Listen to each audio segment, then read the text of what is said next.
ไปจ้ะได้เวลาใช้หนี้พี่น้องจับไก่ไว้เมื่อคืนเดี๋ยวจะเอาไปให้กระเต้าให้แขกพี่น้องเอ้ยไก่10 ตัวจะพอใช้หนี้ไหมโพพอเด้อมานี่น้ำเหล็กน้ำหวยน้ำเบื่อพอเด้อจ้ะสวัสดีตอนเช้าเด้อพี่น้องเอ้ยโคราชกับฮอนอยู่ห้องเวิร์ดคืนห้องหยังห้องอยากไปมิตรบืนไปแล้วประเด็นมัน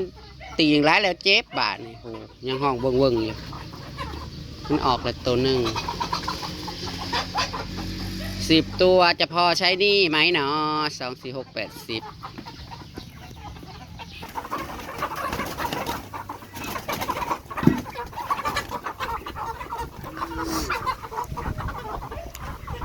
10สบายดีเด้อพี่น้อง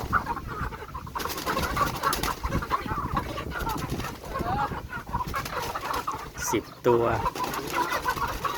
โอ้ย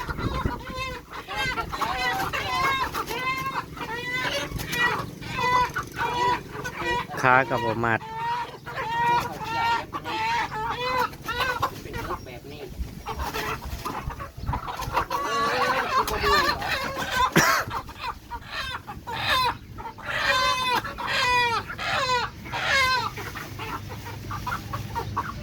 เมื่อนั้นมาโคลาดิพี่น้อง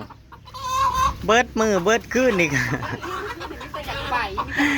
กลางคืนนะกาคอยนะจะนอนบ่รับเที่ยวมาเบิ่งแต่โอ้ยจะว่ากำลังสิลมหัวลงเอาอีกแล้ว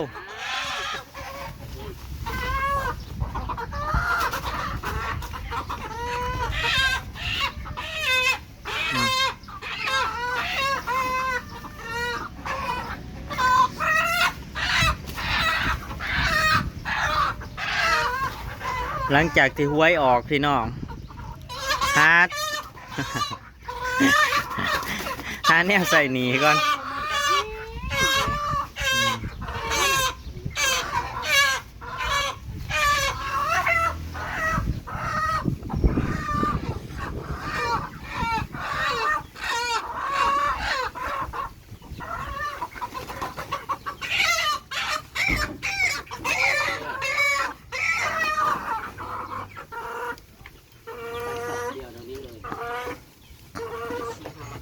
โอ้มันสิบ่ทับกันตายคิวมาสั่งดูคิวทำความสะอาดบ้านล้างบ้านพอนู่นคือสุกไว้แท้พี่น้องมึงเนี่ยงามมาเลยตาหนากินยังวีหนึ่ง20 บาทยังวี1 20 บาทไม่สิพ่อใส่ดีอยู่บ่นั่นนะเอาบ่แม่10 50 90ไปเอาไป50 10 โตได้เบิดฮะเบิดน่ะ10 โตได้ไง ติดจริงไงแล้วป่ะแล้วสิ่งใหญ่ติดโหลดเตาคือกันนั่นแหละอันมันนั่นอยากให้ตัวเองนั่น10 โลได้กี่โล10 โลโอ้10 โล 2 ขีด10 โล 2 ขีดเฮ้ยได้10 โล 2 ขีดไก่10 โต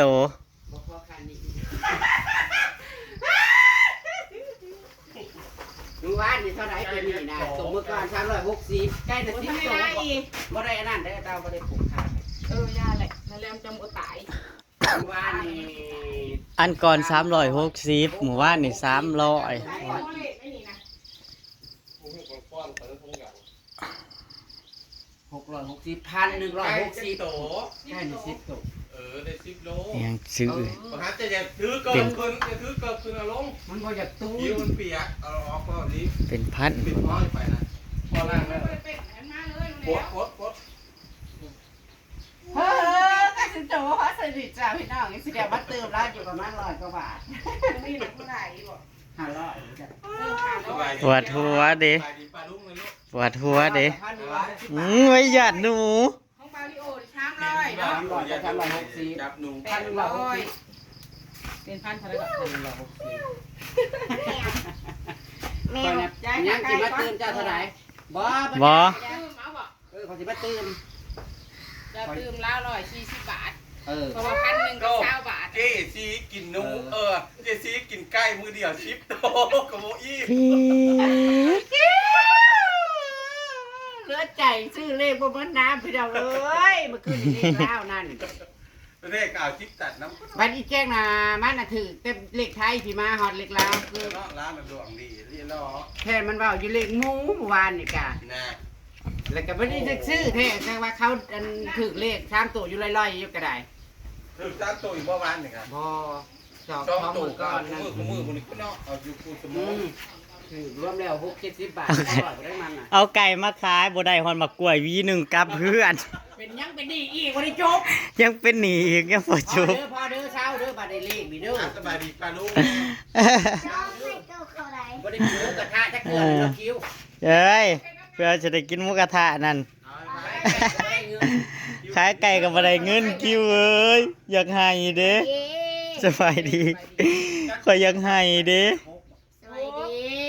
อืม ขายไก่น่ะเด็กขายไก่16ตัวแล้วพี่น้อง อยากกูว่าเด้ วางทางใจนอนบักโคลาแล้วก็ฮ้อนอยู่เมื่อคืน มันเจ็บ มันอยากไป แล้วก็อยากลูก ที่จริงนะอากาศนะใครแน่เลยพี่น้องเอ้ยหักมีแต่บืนเลยเดี๋ยวมันเครื่องมานี่เนาะ มันอยากไปนะ อยาก แล้วก็ ไป แล้วก็ห้องแต่เก่าโต อีนังมันก็บอกกินแม่พ่อเช้า สิได้กินทั้งแม่ทั้งลูกนั่นแหละ อ่ะ แต่เมื่อยเนาะ เอาลูกมันเป็น บนได้บัดหมูซ้อนนะหมู่บ้านนั่น17บอกมัน16ตัวเรือนม มื้อแรงมื้อวานนี่มันถือใจสินะเวทีมันก็สิได้เขาก็มากินนมงามถ้ามันกินนมมันเกี่ยงลูกอยู่นะ น่าจะอ่อนได้หมูเขานะหากว่านั่นราคาลดไว้พี่น้องเอ้ย หมูมันก็เฮ็ดไส้ราคาบ่เป็นเท่าไหร่ไงก็เฮ็ดไส้ เลี้ยงไก่ก็จะแม่นนานใหญ่เด้บ่ทันใส่นี่นี่เกี้ยว ไปรอบนี้บ่ได้เงิน รอบหน้าจะเอาเงิน โอ้ยเจ้าน่ะใหญ่กว่าไก่แล้วน่ะ อื้อหือ เจ้าน่ะใหญ่กว่าไก่แล้วเดี๋ยวนี้นะเป็นจะได้ไม่นั่งตุ้ยๆก็คือกดโจดไว้บ่ถึกบ่วัดไว้ใครถือ คืออยู่คนอื่นมันน่าว่านะ เขาถือ เว ลา ลาย อยู่ คือบ่ชื่ออะไรร้านอันชิ้นย่างไปแลบัดนี้คนว่าน่ะหมูอยู่แลแต่บ่เอายังเบิดเงินหลาย เพิ่นว่าน่ะบ่อ๋อ เห็นเพิ่นกระโดดโลดเต้นอยู่ เพิ่นน่ะอ้อนมาเบิ่ง ปลาฮะวะ อาจารย์จะมองเพิ่นนั่นเคยได้เลขกบนะให้นะเลขกวางกับเลขหมู นั่น เรียกว่าก็เลยลองซื้อลองเบิ่งก็ถึง10 บาท นั่นเบิ่งแหน่โอ้ย 10 บาทน่ะเงินเท่าใดแล้ว เอาใจนี่ก็เหลือหน่อยหนึงถึง10 บาท อยากฮู้วะเสียดายอีหลี เมื่อยได้พี่น้องไปไง ไปเมื่อ ไปได้มื้อนี้ยังสิเก็บไว้ใส่เติมแล้วอีก100เท่าใดก็140เนาะ ไปเมื่อไว้กับบ่ถืออยากอายเด้เอาไก่มากกับบ่จุบซ้ำบ่ได้กล้วยสักหวีซ้ำพี่น้องเอ้ยบ่ได้กล้วยสักหวีซ้ำนั่นอุตส่าห์ว่าขายไก่เช้ากล้วยมึงกินบ่ได้กล้วยสักหวีแถมยังติดลบอีกลอยปลาย ไก่น่ะก็มันอีหยังไก่ข้างเลี้ยงใส่หัวอาหารก็คือบ่อยากตุ้ยปานใดเขาเลยว่าเนาะ แต่ว่างามไก่นะ มันบ่อยากตุ้ยเย็นเลยยังเย็นเลยยังโอ้นี่มันไก่เล็กเอานี่นะเข้าไปอีหยังเฮ้ยหมดไหมเหลือนิดนึงยืนให้หมดพวกอันนี้ปวกเป็ดคอนซัมเซียน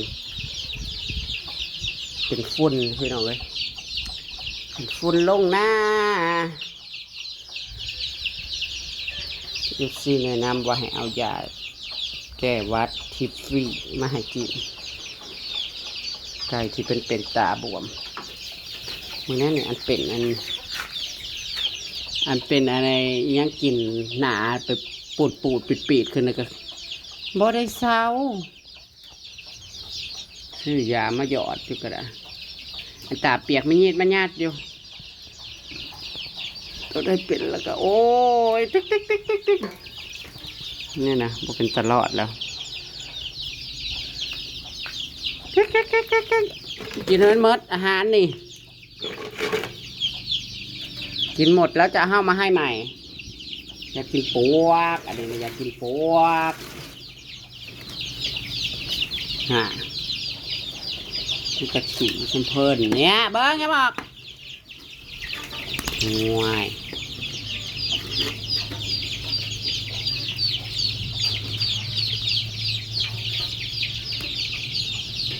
อาหารเก่งๆให้แน่ๆมอนี่ก็เก็บขาวันที่หันๆนี่แหละใช่แล้วไก่จะจับมาเมื่อคืนตัวใดวะมันอยู่ไหมไม่อยู่เดี๋ยวสิเกลืออยู่จับไก่ไปให้แขกไอ้เต้ากับพ่อใส่ข้าหนีเลขดับนั่งข้างใจเฮ้ยลมเย็นๆทีนี้ไม่รู้จะทำอะไรไปยังไงภาพอากาศมันก็ลมวงๆอยู่พี่น้องแต่ว่าสวยๆมากเลยก็ฮ้อนจอกอีเสียออกลูกเลยตัวนึงเขาก็ออกตัวเดียวคือออกบ่พร้อมกันแท้เดี๋ยวจะสับปวกให้กินลูกไปพี่น้องตามคลิปหน้าสวยๆกันแล้วกันจ้าปิดไฟก่อน